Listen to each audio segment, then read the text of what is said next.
massive congratulations. I guess first of all, what pleased you most? There must be quite a few pleasing aspects to that. I think the intensity in which we played. When you play against Ireland at home, you know it's going to be a physical game, and so we came prepared for that, and we knew we had to win that battle to win the game.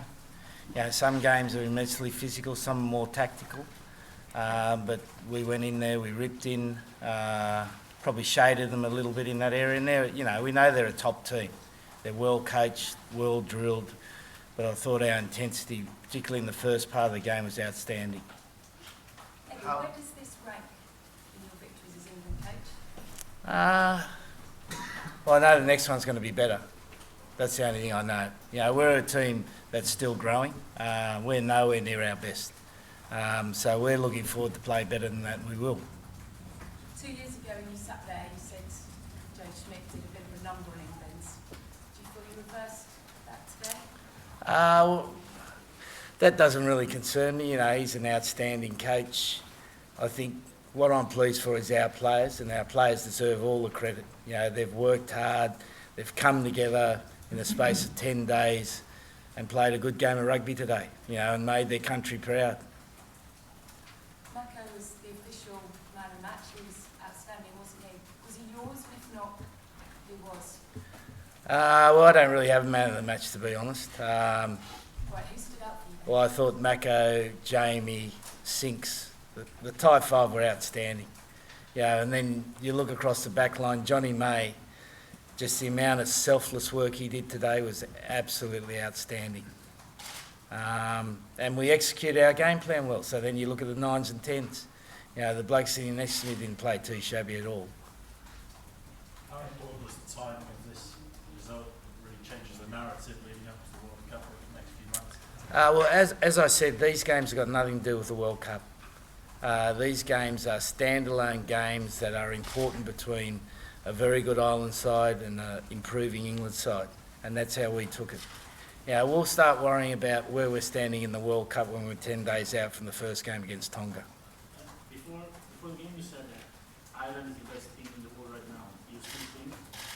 Well, I don't think that changes in one game. They've been consistently good, and you guys are riding it, so it must be true. My mother reads the paper and she believes everything you write. Eddie Manu Tuolangi, brilliant to see him back, and even from the first couple of minutes with that line out, started to make a big impact, didn't he? What did you think of Manu? Yeah, it was a good comeback for him. He's probably had, 3 or 4 training runs at 12. So adapted really well. He's got his fitness back, he's going to get his power back, and each game he'll get a little bit better again. That's just a start for him today. And the combination with Henry Slade, who obviously was a double try scorer, I thought he played very well. Slady, every game's getting a little bit better. He's a guy that maybe at first he didn't think he was good enough to play for England, and now I think he's thinking how good he can be. And how critical to have Manu and both Vunipolas back for just their experience and just their ability to take these big games by the scruff of the neck. Yeah, well, they're quality players, but we had some other quality players back that made a difference today. And I thought Elliot Daly at 15 was very good. And again, we believe he's a very good 15. We know Brownie can do a great job for us, and Brownie keeps putting the pressure on it, so it's great for us. Eddie, can I ask that narrow? He's limped off. Is there any news yet? Well, he's probably got some sort of a medial ligament, but we're not like all these things. You never know until they get an MRI. Eddie, you got great returns out of your kicking in. Can you tell us what you saw about Ireland's defensive setup that you thought you could exploit and how that's what you came on? Well, we just wanted to create space.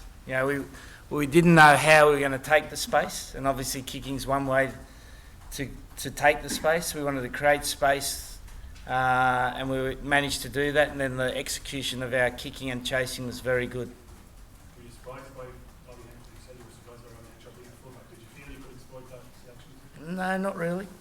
We would have played the same way if they had Lance Armstrong there. Wouldn't matter who was there. We would have played the same way.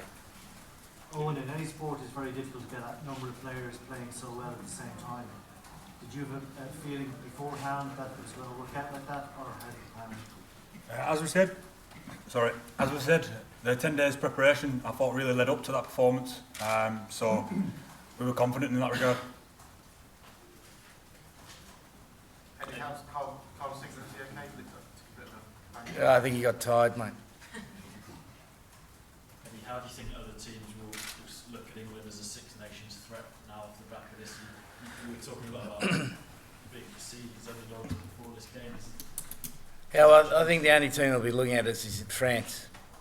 You know, if you take the 14 points they gifted Wales, they would have won that game. So we're not going to get too far ahead of ourselves. We know France is going to be a difficult game.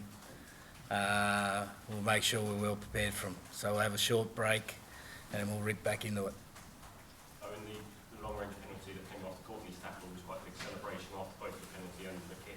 Did that feel like a turning moment when you were just out of reach? No, it's just the pressure that we were putting on. Felt good to reward the team who put us in that position to an opportunity to get points. So just glad to put it over for them. For you personally, with Ireland never losing a Six Nations game at home under Joe Schmidt, it must be one of your most enjoyable, most satisfactory victories in 3 years. Again, I'm really pleased for the players. You know, my job's to try to create an environment that's best for the players to perform. You know, these guys can play rugby. You know, sitting next to me is one of the best players in the world. So we don't teach them how to play rugby. We just create an environment for them to get better, and hopefully we're doing that. And we'll definitely get better in that area. And you know, the other thing that pleased me about this game was the leadership of the senior players. That's really taken a step forward for us. You know, Owen did a great job as captain today. We had what was the penalty count? 7-2 against us. We kept our composure. Just played to the referee as much as we could, and the senior players kept the players on focus. Absolutely outstanding. Owen, was that satisfying from an attacking perspective? It's been a long time since England scored a try. Yeah, to score tries. I thought the tries came off the back of everything that we did. The pressure that the forwards put on them, defensive pressure, and our kicking game as well. So, in terms of an all-round performance, that was very pleasing. Eddie, you say you're going to get better, there's better victories to come. Where's the room for improvement on that then? Well, defensively we can get better. You know, we gave them a little bit in the first half. They took it. Yeah, we've still got a lot of work. We're just starting on our attack. You know, as I said previously, we've just started coaching the attack now, and we'll start building that up as we progress through the tournament, and just keep working on it, mate.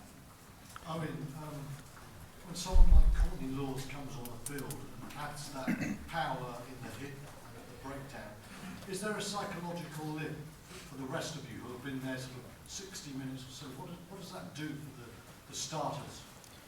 Yeah, obviously it's brilliant. I thought the starters, especially the tight five, as Eddie says, and well, all the forwards really, in terms of up front and then real tight carries. I thought the impact they had was brilliant. And then to add Courtney to that, and Nathan Hughes coming off the bench is obviously brilliant for us, and it does give us a lift, yeah. Great thing about Nathan, he's found his position now. So he's just popping out now to buy headgear.